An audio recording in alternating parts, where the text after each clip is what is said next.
मित्रांनो, ठरलं तर मग या मालिकेच्या आजच्या भागामध्ये अर्जुन आणि सायली हे दोघेही घरातील सर्वांसमोर आपल्या लग्नाचे विधी हे पार पाडत असतात। तेव्हा ते दोघेही आता खूपच खुश असतात। त्याचबरोबर मधुभाऊ तेथे आल्यामुळे सायलीला अजूनच बरं वाटलेलं असतं, छान वाटलेलं असतं की माझे बाबासुद्धा माझ्या लग्नासाठी आहेत। तर घरातील सर्वजण खूपच रागात अर्जुन आणि सायलीकडे पाहत असतात। पूर्ण आजींचे डोळे तर अगदी रागाने लाल झालेले असतात। पण त्या दोघांचे विधी कशा प्रकारे पार पडतायत सगळं काही पूर्ण आजी, रविराज, त्याचबरोबर प्रताप, कल्पना हे सर्वजण पाहत असतात। त्यांच्या चेहऱ्यावरची नाराजीही स्पष्टपणे दिसत असते। मधुभाऊ आता कन्यादान सायलीचं करत असतात आणि ते विधी सगळे काही अगदी व्यवस्थित आणि आनंदाने पार पाडत असतात। त्यामुळे सायली सुद्धा खूपच खुश असते। ते पाहून आता प्रियाच्या चेहऱ्यावरचा रंगच उडालेला असतो। प्रिया रागातच सायली अर्जुनकडे पाहत असते, परंतु आता तिचाही नाईलाज असतो। इकडे सायली आता अर्जुनकडे पाहते आणि मधुभाऊंकडे पाहते। तिच्या दोन्हीही जवळची माणसं अगदी तिच्या जवळ असतात, त्यामुळे तिचा आनंद गगनात मावेनासा झालेला असतो आणि तिच्या चेहऱ्यावरील तोच आनंद आता मधुभाऊ प्रेमाने पाहत असतात। कन्यादानाचा विधी पार पडल्यानंतर गुरुजी आता त्या दोघांनाही पाटावर बसायला सांगतात आणि मग त्यानंतर अशा दोघांच्या भोवती एक धागा गुंडाळला जातो। तेव्हा विमल त्याचबरोबर कुसुम हे दोघेही त्या दोघांच्या मदतीला असतात। त्याचबरोबर चैतन्याने देखील आता अर्जुन सायलीच्या लग्नामध्ये खूप सारी मदत केलेली असते आणि हे तिघेही अर्जुन सायलीसाठी खूपच खुश असतात। त्या दोघांच्या चेहऱ्यावरील आनंद पाहून प्रियाचा मात्र आता तिळपापड होत असतो आणि ती खूपच रागात सगळ्यांकडे पाहत असते। प्रतिमा सुद्धा खूपच खुश असते। त्यावेळी आता तिचं लक्ष रविराजकडे जातं, तर रविराजच्या डोळ्यात पाणी असतं आणि रागाने त्याचे डोळे हे लाल झालेले असतात, म्हणून तीही जरा गप्पच बसते। त्यानंतर गुरुजी मधुभाऊंना अजून एक विधी करायला सांगतात। वेळी आता मधुभाऊ सायलीचा हात अर्जुनच्या हातावर ठेवतात आणि मग त्यावर एक सुपारी ठेवून त्यावर पाणी टाकत असतात। तर गुरुजी आता मंत्रोच्चार करत असतात, तर मधुभाऊ आपापल्या विधींमध्ये व्यस्त असतात। तर अर्जुन आणि सायली हे दोघेही खूपच खुश असतात आणि एकमेकांकडे खूप प्रेमाने पाहत असतात। त्या दोघांचीही नजर आता एकमेकांवरून हटत नसते। तर मात्र हे सगळं पाहून त्या दोघांमधील एवढं छान बॉन्डिंग, त्या दोघांचं एकमेकांवर असणारं नितांत प्रेम पाहून प्रिया मात्र रागातच त्या दोघांकडे पाहते। आता सर्व विधी तर पार पडलेले असतात। सायली अर्जुन आनंदानेच पाटावरून उठतात। त्या दोघांच्या मध्ये आता आंतरपाठ धरलेला असतो। अर्जुन सायली हे दोघेही डोकावून एकमेकांना पाहत असतात आणि दोघांच्याही चेहऱ्यावर आनंद असतोच। त्यानंतर मंगलाष्टक सुरू होतात। तर आता जेव्हा त्या मंगलाष्टक सुरू होतात ना, तेव्हा रविराजचा आता अगदी हुंदकाच दाटून येत असतो, कारण आपल्या लेकीसाठी हे सगळं होतं आणि तिथे दुसऱ्याच कुणाचं तरी लग्न अर्जुन बरोबर लागतंय हे पाहून आता रविराज पूर्णपणे खचून गेलेला असतो आणि तेवढाच राग सुद्धा त्याला आलेला असतो। तर प्रिया आता डोळे बंद करूनच घेते, कारण तिचा पूर्णपणे स्वप्नभंग झालेला असतो। इकडे मंगलाष्टक सुरू असताना अर्जुन हळूच डोकावून सायलीकडे पाहतो, तर सायली सुद्धा खूप प्रेमाने अर्जुनकडे पाहत असते आणि मग त्यानंतर लाजूनच आपली नजर खाली करते। मधुभाऊ आणि त्याचबरोबर प्रतिमा हे दोघेही अर्जुन आणि सायलीच्या डोक्यावर मंगलाष्टक टाकत असतात। मात्र घरातील सर्वजण आता खूपच चिंतेत असतात। आता आपल्या लाडक्या बहिणीचं लग्न होतं हे पाहून कुसुम बिचारी खूप रडत असते। सायलीच्या चेहऱ्यावरील आनंद पाहून आता तिलाही छान वाटतं। त्यानंतर सायली आता प्रतिमाकडे पाहते, कारण प्रतिमाचा फुल सपोर्ट सायलीला असतो, त्यामुळे सायली खुश असते। तर अर्जुन सुद्धा मधुभाऊंकडे पाहत असतो। आपल्या लाडक्या लेकीच्या डोक्यावर आता अक्षता पडतायत हे पाहून आता मधुभाऊंचा आनंद गगनात मावेनासा झालेला असतो। तर त्यांच्या चेहऱ्यावरील हे हास्य खरं तर सायलीला पाहायचं असतं आणि म्हणून ती आज खूपच खुश असते। परंतु दुसरीकडे तिचं सासर, घरातील सगळेजण हे खूप नाराज असतात। अर्जुन खूपच एका वेगळ्या आशेने त्या सगळ्यांकडे पाहत असतो, परंतु आता त्याचाही नाईलाज असतो, कारण कुणीच आता त्याच्या लग्नामध्ये खुश नसतं। सगळेजण खूप टेन्शनमध्ये असतात आणि सगळ्यांचे चेहरे पडलेले असतात। खरं तर अर्जुनला सुद्धा त्याबद्दल खूप वाईट वाटत असतं, तो त्याचाही नाईलाज असतो, कारण त्याला तन्वीबरोबर लग्न करायचंच नसतं. ते अर्जुन अगदी सायलीला सारखा सारखा पाहत असतो. ते पाहून चैतन्य मुद्दामच तो आंतरपाठ असा वर पकडतो. त्यामुळे आता सायली हसत असते. त्यानंतर मंगलाष्टक होतात. तर आता त्या दोघांमधील अंतरपाठ हा काढला जातो. मग सायली अर्जुन हे दोघेही खूप वेळ एकमेकांकडे पाहत असतात. त्या दोघांच्या डोळ्यात एकमेकांविषयीचं प्रेम हे स्पष्टपणे दिसत असतं. त्यानंतर सायली आता अर्जुनच्या गळ्यात ती वरमाला घालते, हार घालते. त्याचवेळी अर्जुन खूपच खुश होतो. तेव्हा तिला आता पहिल्यांदा जे लग्न केलेलं असतं मंदिरात, पण अगदी एकमेकांच्या मनाविरुद्ध, ते सर्व क्षण आता तिला आठवतात. अर्जुनला देखील आता त्याने सायलीबरोबर जे पहिलं लग्न केलं होतं ते सर्व क्षण आठवतात. त्यामुळे आता मग तो पटकन सायलीच्या गळ्यात हार घालतो. आता अर्जुनला एवढं एक्साइट पाहून चैतन्य देखील खुश होतो आणि जोरात टाळ्या वाजवतो. आता प्रतिमा आणि मधुभाऊ हे दोघेही आता डोळे भरून अर्जुन सायलीकडे पाहत असतात. बाकी घरातील सर्वजण मात्र खूपच रागात असतात. आता अर्जुन सायलीचं स्वप्न हे पूर्ण झालेलं असतं. त्या दोघांचा विवाह संपन्न झालेला असतो. तर प्रतिमा सायलीवरून नजर हटवत नसते, कारण आपल्या लाडक्या लेकीचा विवाह झाला, ते पण तिच्या आवडत्या मुलाबरोबर. हे पाहून प्रतिमाला खूप आनंद झालेला असतो, कारण सायलीला हा योग्य जोडीदार भेटलेला असतो. तर अर्जुन सायली हे दोघेही जोडीने अगोदर गुरुजींचा आशीर्वाद घेतात. तर आता अर्जुन हा सायलीचा हात अगदी घट्टच पकडून ठेवतो. मग आता तो म्हणतो, आता हा हात कधीही न सोडण्यासाठी धरला आहे मिसेस सायली. ते ऐकून आता इकडे कल्पना त्याचबरोबर प्रताप रागातच त्या दोघांकडे पाहतात. त्यानंतर गुरुजी म्हणतात, कुटुंबातील मोठ्या व्यक्तींचे आता तुम्ही दोघेही आशीर्वाद घ्या. तेव्हा आता सायली अर्जुन हो असं म्हणतात. अर्जुन अगोदर चैतन्याला घट्ट मिठी मारतो, तर सायली ही कुसुमताईला मिठी मारते. त्यानंतर विमलला सुद्धा ती आता मिठी मारते, कारण सुभेदारांच्या घरातून एकच व्यक्ती म्हणजे विमल ही सायलीच्या साथीला असते. त्यानंतर सायली आता प्रतिमाकडे येते आणि मिठी मारून आता ती खूपच रडू लागते. दोघेही आता जोडीने प्रतिमाचा आशीर्वाद घेतात. त्याचवेळी प्रतिमा त्या दोघांनाही आशीर्वाद देते की तुमचं हे प्रेम आयुष्यभर वाढत राहू द्यात. तेव्हा मात्र प्रिया रागातच प्रतिमाकडे पाहते. त्यानंतर सायली अर्जुन दोघेही जोडीने आता मधुभाऊंचा आशीर्वाद घेतात. तेव्हा आता मधुभाऊ सुखाने संसार करा असा आशीर्वाद त्या दोघांना देतात खरं तर. पण आता सायली इशारा करून अर्जुनला म्हणते, घरातील सर्वांचा आपण आशीर्वाद घेऊयात. अर्जुन नकोच म्हणत असतो, पण सायली त्याला फोर्स करते. मग नाईलाजाने अर्जुन तेथे सर्वांसमोर जातो. तेव्हा आता प्रताप आणि कल्पनाचा ते जोडीने आशीर्वाद घ्यायला जातात, परंतु ते लगेच आता मागे होतात. तेव्हा आता सायली अर्जुनला खूप वाईट वाटतं. त्यानंतर पूर्णाजींचा सुद्धा ते आशीर्वाद घेण्यासाठी खाली वागतात, परंतु पूर्णाजींची पावलं आपोआपच मागे जातात. त्या कुणालाही आशीर्वाद देत नसतात. त्यानंतर रविराजचा आशीर्वाद घेण्यासाठी ते दोघेही जेव्हा आता पुढे येतात आणि खाली वागतात, तेव्हा मात्र रविराज हा खूपच चिडलेला असतो. आत्तापर्यंत त्याने जो राग दाबून धरलेला असतो मनात, तोच राग तो व्यक्त करत म्हणतो, बस झाला हा तमाशा. तन्वी, आता इथून पुढे सुभेदारांच्या घराकडे फिरकायचं सुद्धा नाही आणि त्यांच्या घराकडे वळून सुद्धा बघायचं नाही, असं म्हणून रागातच रविराज प्रियाला घेतो आणि तेथून जायला निघतो. तेव्हा मात्र सुभेदारांकडील सर्वजण आता रविराजला अडवण्याचा खूप प्रयत्नात असतात, परंतु आता त्याचा काहीही खरं तर उपयोग नसतो, कारण रविराज हा तेथून गेलेला असतो.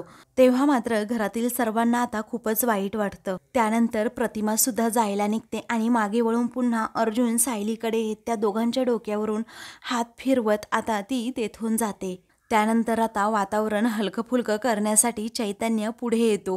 त्याच वेळी आता तुम्हा दोघांना हार्टिएस्ट कॉंग्रॅच्युलेशन्स असं आता चैतन्य दोघांना म्हणतो. तेव्हा आता ते दोघेही थँक्यू असं म्हणतात, पण ते दोघेही खूप नाराज झालेले असतात, कारण घरातील सर्वजण आता तेथून मंडप सोडून चाललेले असतात. मग त्यानंतर चैतन्य सायलीला म्हणतो, अगं सायली वहिनी, तुला तर मानलंच मी, कारण तुझं लग्न होणं हे माउंट एव्हरेस्ट पेक्षा सुद्धा अवघड होतं, परंतु कसं जुळवून आणलं तू, तुझंच तुला माहीत. पण आता इथून पुढे कायमचं राहणार आहे #साजून असं म्हणून चैतन्य कुसुम हे दोघेही खूप हसतात. मग आता कुसुम म्हणते अभिनंदन. सायली अर्जुन सुभेदार. तर अर्जुन सायलीच्या चेहऱ्यावर असणारा आनंद मधुभाऊ सारखे सारखे पाहत असतात, कारण त्यांनी सायलीला समजून घेतलेलं असतं आणि तिचं मन जपलेलं असतं. त्यानंतर आता कुसुम म्हणते की अहो चैतन्य सर, तुम्ही नुसते बघत काय राहिलात, बोलत काय राहिलात, त्या नवरा नवरीचे फोटो काढा की. तेव्हा स्टेजवर त्या दोघांना उभे करत छान असे फोटो आता चैतन्य हा क्लिक करत असतो. तेव्हा मात्र आता अर्जुन खूपच खुश असतो आणि सायली सुद्धा. आता ते वेगवेगळ्या पोजेस देऊन फोटो काढत असतात. दोघांच्या चेहऱ्यावरील आनंदच सगळं काही आता सांगून जात असतो. तर आता दुसरीकडे प्रिया आणि घरातील सर्वजण घरी आलेले असतात. तेव्हा प्रिया मात्र आता लगेच वस्तूंची आदळापट करू लागते. त्याचबरोबर तिच्या हातात असणाऱ्या बांगड्या ती काढून फेकून फोडून देते. गळ्यात असणारा नेकलेससुद्धा काढते आणि टाकून देते. त्याचबरोबर आता तिला असं वाटत असतं की ही मेहंदीसुद्धा माझ्या हातावर मला नको आहे. तेव्हा हे पाहून आता घरातील सर्वजण आता खूप घाबरतात, कारण प्रियाने खूप मोठा असा आकडतांडव हा केलेला असतो. प्रिया आता खूपच चिडलेली असते. आता त्या शेल्फमध्ये असणारी सर्व एकूण एक पुस्तकं ती आता रागातच खाली फेकून देत असते. घरातील सर्वजण तिला आता शांत करण्याच्या प्रयत्नात असतात, परंतु प्रिया ऐकतच नसते. तेव्हा प्रिया आता म्हणते की कशी शांत राहू मी सुमन काकू, कशी राहू कशी, कारण माझ्या बाबतीत काय झालं हे तू पाहिलं असेल. हा दुसऱ्यांदा मला धक्का बसला आहे. तेव्हा रविराज म्हणतो तन्वी बाळा अगं शांत राहा. तरीही प्रिया ऐकायला तयार नसते. प्रिया आता म्हणते माझ्याच बाबतीत हे व्हायला हवं होतं का, असं म्हणून ती आता खूपच चिडते आणि वस्तूंची तोडफोड करत आदळापट करते. घरातील सर्वांनी कितीही तिला शांत राहण्याचा सल्ला दिला ना, तरीही ती अजिबात राहत नाही. तर आता दुसरीकडे सायली आणि अर्जुन हे दोघेही आता घरी जाणार असतात, म्हणजे त्यांची पाठवणी आता कुसुम करत असते. तेव्हा कुसुम ही सायलीला मिठी मारून खूप रडत असते आणि म्हणते की अजून काही दिवस तू माझ्याकडे राहायला हवी होतीस, चल ना माझ्याकडे, असं म्हणून त्या दोघीही एकींना मिठी मारून खूप रडत असतात. अर्जुन म्हणतो कुसुमताई ते घरसुद्धा तुमचंच आहे, तुम्ही कधीही येऊ शकता. तेव्हा सायलीसुद्धा कुसुमला म्हणते खरंच कुसुमताई, तू अर्ध्या रात्रीला जरी मला आवाज दिला ना, तरीही तुझ्या मदतीसाठी मी येईल, तू कधीही मला आवाज दे, असं म्हणून सायली आता कुसुमला त्याबद्दल सांगते. तेव्हा कुसुम म्हणते हो ते तर आहेच ग, पण तू आता थोडी का होईना माझ्यासाठी परकी झालीस. मग आता असं म्हणून दोघींनाही रडू आवरत नाही. आता त्या दोघीही खूप रडत असतात आणि ते पाहून मधुभाऊंच्या डोळ्यातसुद्धा पाणी आलेलं असतं. दुसरीकडे प्रियाचा मात्र अजूनही धिंगाणा तसा सुरूच असतो. ती खूप तमाशा करत असते आणि मोठ्या मोठ्याने ओरडत असते. त्याचवेळी मात्र आता नागराज प्रियाला गप्प करतो आणि म्हणतो सांगू का तुला एक दादा, अरे यामध्ये चूक ना आपल्या वहिनीची सुद्धा आहे. त्याचवेळी आता मी आपल्या तन्वीसाठी हे सगळं काही केलं, आपली तन्वी तिकडे अर्जुनबरोबर खुश राहिलीच नसती असं प्रतिमा म्हणते. त्याचवेळी रविराजला मात्र प्रचंड राग येतो आणि तो प्रतिमाला म्हणतो हे बघ प्रतिमा, तू काही वेळ ना जरा शांतच राहा, नाहीतर माझ्या रागावर नियंत्रण राहणारच नाही. तर प्रिया आता डोळे वटारून प्रतिमाकडे पाहत असते, कारण तिला माहीत असतं की कुठे ना कुठे ही प्रतिमासुद्धा जबाबदार आहे माझं लग्न न होऊ देण्यासाठी. त्यानंतर रडण्याचं नाटक करत आता प्रिया म्हणत असते त्या सायलीने माझ्या आईवर जादू केली, बरोबर माझ्या अर्जुनला सुद्धा माझ्यापासून तिने दूर नेलं. बाबा मी का जगायचंच नाहीये बाबा, असं म्हणून प्रिया आता खूप रडू लागते. मात्र रविराज आता तिला शांत करण्याचा प्रयत्न करतो. तेव्हा तो आता म्हणतो असं नाही बोलायचं बाळा, असं नाही बोलायचं, असं म्हणून तो तिला मिठीत घेतो आणि तिला समजवण्याचा प्रयत्न करतो. तेव्हा प्रिया मात्र अजूनच रडू लागते. इकडे कुसुम आता सायलीला म्हणते सायली बाळा, तू तुझ्या घराचं गोकुळ कर आणि हेच तुला सारखं सांगायला नको, या सगळ्यामध्ये तू स्वतःची काळजी घे. मग आता सायली रडतच म्हणते कुसुमताई तू सुद्धा स्वतःची काळजी घे आणि आपल्या मधुभाऊंची सुद्धा. मग त्यानंतर कुसुम म्हणते आणि तुम्ही. त्यावेळी अर्जुन हसत विचारतो काय झालं. मग आता कुसुम म्हणते, जर माझ्या सायलीच्या डोळ्यात तुमच्यामुळे पाणी आलं ना, मग बघाच तुम्ही. अशी धमकीच आता कुसुम अर्जुनला देते. तेव्हा अर्जुन मात्र आता हसत असतो. तेव्हा सायली म्हणते, काय हे कुसुमताई? मग आता कुसुम म्हणते, सायली, या चिडक्या बिब्याची एकही तक्रार असेल ना तर मला सांग, मी घरी येऊन ना असा कान उपटेन. ती सायलीची काळजी घ्यायला अर्जुनला सांगत असते. त्यावेळी अर्जुन म्हणतो, बापरे, घाबरलो मी, पण तुम्ही टेन्शन घेऊ नका, कारण मी तुमच्या सायलीला अजिबात हर्ट करणारच नाही. मग आता कुसुम हो असं म्हणते. त्यानंतर चैतन्य म्हणतो, चला, तुम्हाला निघायला हवं आता. अर्जुन म्हणतो, हो. तेव्हा तो आता आनंदानेच सायलीला विचारतो, निघूयात का मिसेस सायली अर्जुन सुभेदार? तेव्हा सायली आता पाणावलेल्या डोळ्यांनीच हो म्हणते. आता माहेर सोडून सासरकडे जायचं याचीच भीती जरा तिला वाटू लागते, कारण पहिलं लग्नाच्या वेळी वेगळी गोष्ट होती आणि आत्ता खूप वेगळी आहे. त्यानंतर अर्जुन सायली हे दोघेही आता जायला निघतात. तर सायली आता कुसुमला मिठी मारून खूपच रडू लागते. आता तिला काही सुचतसुद्धा नसतं, कारण एवढे दिवस कुसुम जवळ ती राहिलेली असते आणि असं अचानक आता लग्न हे सायलीला आता कुसुमला सोडून जाताना वाईटच वाटत असतं. त्यानंतर आता सायली अर्जुन हे दोघेही तेथून जातात. मग आता चैतन्य विचारतो, काय झालं, तुम्ही का रडताय? तेव्हा माझ्या अर्जुनला तुम्ही एवढे का बोललात? कारण तुम्हाला माहिती आहे ना अर्जुनचं सायलीवर किती प्रेम आहे ते. ती आता म्हणते, हो चैतन्य सर, मला माहीत आहे, परंतु कसं आहे ना, मला अर्जुनला बोलल्याशिवाय अजिबात चैन पडणार नाही किंवा रात्रीची झोपसुद्धा येणार नाही. तेव्हा ते दोघेही आता हसू लागतात. मग दुसरीकडे आता प्रिया ही खूपच रडत असते. रविराजने तिला जवळ घेतलेलं असतं. तर नागराज मुद्दामहून आता प्रियासमोर जाऊन उभा राहतो आणि लगेच प्रियाला आठवू लागतं की मला आजच्याच दिवशी नागराजने काय धमकी दिली होती. नागराज असं म्हणाला होता की जर आज तुझं लग्न अर्जुनबरोबर झालं नाहीच तर काय होतंय ना ते बघच. तुझ्या खोट्या आईपेक्षा जबर ॲक्सिडेंट तुझा होईल, तुझी हाडंसुद्धा सापडणार नाही. कारण हे लग्न निर्विघ्नपणे पार पाडण्याची जबाबदारी फक्त तुझी आणि तुझीच आहे. कारण इथपर्यंत येण्यासाठी 2 वर्ष लागले आहेत. आपण इथपर्यंत येण्यासाठी खरंच खूप मेहनत घेतली आहे आणि जर आता काही माती खाल्ली ना तर तुझा कार्यक्रमच संपला. काय करेल मी आणि काय नाही हे तुला माहीत सुद्धा नाही, असं म्हणून नागराज प्रियाला खूप मोठी धमकीच देतो. आता हे सगळं आठवून प्रिया बाबा असं जोरात ओरडते आणि त्याला जवळ घेते. त्यावेळी नागराज मात्र आता खूपच रागात तिच्याकडे पाहतो, कारण आता आपलं काय होणार हाच प्रश्न तिला पडलेला असतो. त्यावेळी आता प्रिया मनातच विचार करते, माझा सर्वात महत्त्वाचा प्लॅन हा फ्लॉप झालाय. हा नागोबा ना मला आता जिवंत सोडणारच नाही. तर रविराज हा सुमनला म्हणतो, सुमन, जरा पाणी घेऊन येतेस का गं आपल्या तन्वीसाठी? तेव्हा सुमन हो असं म्हणते. मग आता प्रतिमा जरा रडत असते आणि आपल्या प्रियाकडे पाहत असते. तर दुसरीकडे आता घरातील सर्वजण आता घरी आलेले असतात आणि खूप टेन्शनमध्ये असतात. मग नंतर आता पूर्णाजी या रागातच सर्वांना म्हणतात, या सायलीला म्हटलं होतं की अजिबात मध्ये मध्ये यायचं नाही किंवा मध्ये मध्ये करायचं नाही, परंतु आपल्या घराचा घात करण्याचं तिने ठरवलंच आहे ना. मग आता अस्मिता देखील रागातच म्हणते, मला वाटलं होतं की या सायलीपासून आयुष्यभर आपली सुटका झाली नाही, परंतु ती येणारच आता डोक्यावर बसायला.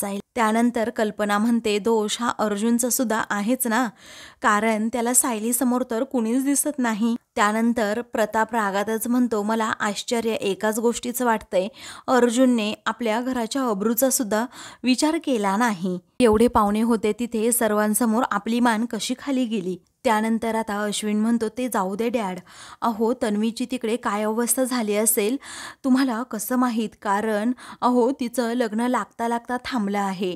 मग त्यानंतर आता प्रताप म्हणतो, मला सर्वात जास्त ना प्रतिमाचा राग आलाय. आपल्या लेकीच्या डोळ्यातील अश्रू तिला दिसले नाही, त्या सायलीचं प्रेम तिला दिसलं. आपल्या लेकीला काय हवंय हे नाही समजलं तिला, त्या सायलीला काय हवंय हे बरोबर समजतं. तेव्हा पूर्णाजी म्हणतात, काय वाटेल ते बोलू नकोस हा प्रताप. मग त्यानंतर प्रताप म्हणतो, काय चुकीचं बोललो मी? काय बोललो चुकीचं? त्या परक्या मुलीऐवजी आपल्या दोन्हीही कुटुंबाचा विचार करायला हवा होता की नको? मग तुला दिलेलं वचन तिने मागे कसं घेतलं लगेच? त्यानंतर पूर्णाजी म्हणतात, अरे कुणीतरी तिथे नमतं घ्यायला हवं होतं ना, ते तिने घेतलं. मला तरी त्यामध्ये तिची काही चूक वाटत नाही. मग पूर्णाजींच्या या बोलण्यावर प्रताप तर थक्कच होऊन जातो. त्याचवेळी कल्पना म्हणते, हो ना, बरोबर आहे, प्रतिमाची काय चूक आहे त्यात, कारण आपलंच नाणं खोटं आहे, त्याला काय करायचं. त्यानंतर अस्मिता म्हणते की त्या मुलीने माझ्या भावावर कोणता मंत्र फुकलाय ना ते माहीतच नाही. आता इथून पुढे जे काही होणार आहे ना आपल्या घरामध्ये ते खूप भयंकर असणार आहे. ती मुलगी आता आपल्या घरामध्ये सून म्हणून येणार आणि आपल्या आजूबाजूला अशी फिरकणार, असं म्हणून अस्मिता उगीच पराचा कावळा करू लागते. तेव्हा कल्पना म्हणते, गप्प बस ग. त्यानंतर आता प्रताप म्हणतो, तुम्हाला कळत नाही, परंतु प्रतिमाने केलेली या चुकीची शिक्षाही आपल्या कुटुंबाला आणि त्यांच्याही कुटुंबाला भोगावी लागणार आहे. आपल्या दोन्हीही कुटुंबाचे संबंध पुन्हा एकदा दुरावणार आहेत, अशी भीती आता प्रतापला वाटू लागते. त्यामुळे प्रताप हा जरा चिडलेला असतो, खास करून प्रतिमावर चिडलेला असतो, कारण तिनेच या दोघांच्या लग्नासाठी खूप मोठा असा सपोर्ट केलेला असतो. त्यानंतर कल्पना आता स्वतःवरच चिडते आणि म्हणते की अर्जुनला कसा विश्वास पटत नाही की आईबाप म्हणून आपण बरोबर आहोत, कारण आपण त्याचं लग्न तन्वीबरोबर लावून देतोय. हे त्याला का आवडलं नसेल, मला हीच गोष्ट कळत नाही आहे. कारण तन्वी काही वाईट मुलगी नाही आहे ना, आणि आपणही आपल्या लेकाच्या भल्याचाच विचार करतोय. त्याने थोडा तरी आपल्यावर विश्वास ठेवायला हवा होता, असं म्हणून कल्पना खूपच रडू लागते. तेव्हा अश्विन म्हणतो, मम्मा प्लीज रडू नको आणि तू स्वतःला असा दोष देऊ नकोस, कारण तुझी यामध्ये काहीही चूक नाहीये. अगं तू आमच्या तिघांवरही चांगले संस्कार केले आहेत, पण दादा विसरलाय.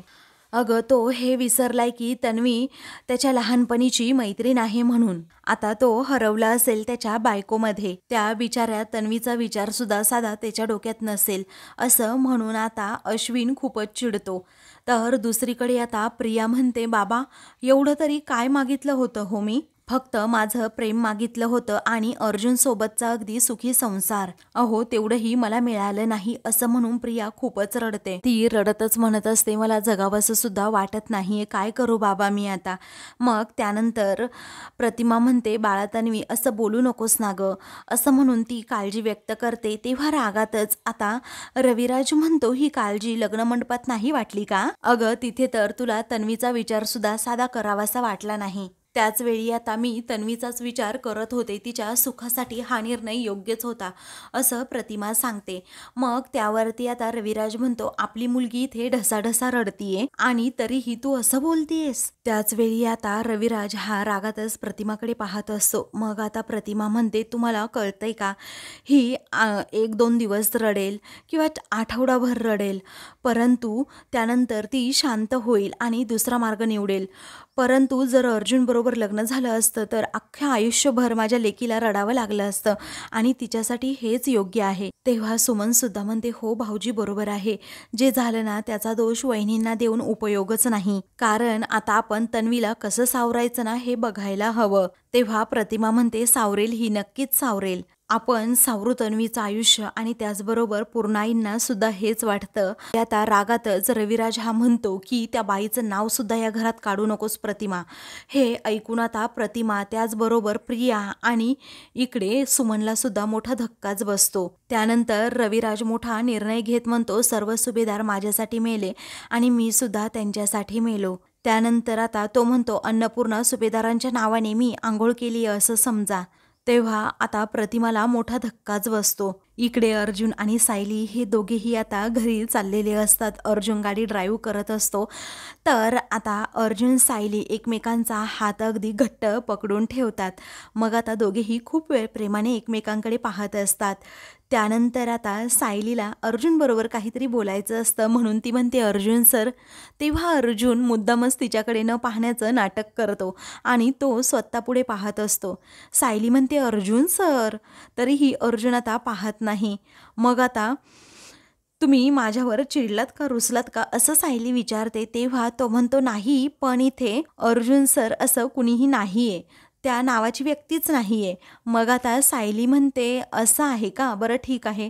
अहो, असं ती खूप प्रेमाने त्याला म्हणते. त्याच वेळी आता अर्जुन हा सायलीकडे पाहतच राहतो आणि मग तो म्हणतो, अहो, हा शब्द ऐकण्यासाठी मी खूप दिवस झाले आतुर होतो, असं म्हणून त्याचं लक्ष सगळं सायलीकडे असतं. तर समोर एक गाडी असल्यामुळे अर्जुन पटकन आता गाडी ही दुसरीकडून घेतो. तेव्हा आता सायली खूपच घाबरते आणि मग अर्जुनकडे पाहते. तेव्हा अर्जुन म्हणतो, सॉरी, फास्ट नाही चालवणार मी गाडी. मग सायलीच्या कुठे जीवात जीव येतो. मग त्यानंतर ते दोघेही पुन्हा एकदा एकमेकांचा हात असा घट्ट पकडवून ठेवतात. त्याच वेळी आता सायली एकदम शांत होऊन जाते. तिच्या चेहऱ्यावरचं हसूच आता हरवतं. त्यावेळी अर्जुन आता विचारतो, कसला विचार करताय एवढा? तेव्हा सायली म्हणते की घर जवळ येतंय ना तशी मनामध्ये धाकधूक वाढलीये, भीती वाटतीये. मला माहित नाही तिथे काय वाढून ठेवलं आहे आपल्या समोर. काहीही झालं तरीही ती नाती अजिबात आपण दोघांनीही तुटू नाही द्यायची. हे जमेल ना आपल्याला, असं ती अर्जुनला विचारते. तेव्हा अर्जुन हसत म्हणतो की तुम्ही जास्त विचार करू नका मिसेस सायली, जे होईल ना ते होईल. तेव्हा सायली म्हणते, अहो पण. अर्जुन म्हणतो, नाही, सांगितलं ना एकदा विचार करायचा नाही. मग आता तो म्हणतो, आता आपलं सेपरेशन संपलंय, ते पण अगदी कायमचं. याच्यापेक्षा आपल्यासाठी आनंदाची बातमी असू शकतच नाही. पुढे आता अर्जुन म्हणतो, आता ती तन्वी आपल्यामध्ये कधीच येऊ शकत नाही. मग आता सायली आणि अर्जुन दोघेही एकमेकांकडे पाहून हसतात. तर अर्जुन पुढे आता पुन्हा एकदा सायलीला म्हणतो, आता तरी आपण हे अगदी सेलिब्रेट करूयात, मग पुढचं पुढे पाहू. सायली हो असं म्हणते. तर आता मित्रांनो, पुढील भागामध्ये अर्जुन आणि सायली हे दोघेही आता घरी येतात. तेव्हा अर्जुन आता चला आपल्या घरामध्ये असं सायलीला म्हणतो. त्याचवेळी घरातील सर्वजण आता दरवाजातच येऊन उभे राहतात. अर्जुनची बॅग वगैरे बाहेर ठेवतात आणि मग म्हणतात की अजिबात या घरामध्ये तुम्हाला जागा नाही, आम्ही सायलीला कसंही स्वीकारणारच नाही, असं म्हणून ते आता खूपच चिडतात. तेव्हा अर्जुन सगळ्यांकडे पाहतच राहतो. अशाच मालिकेंची पुढील भाग पाहण्यासाठी चॅनलला सबस्क्राईब करा.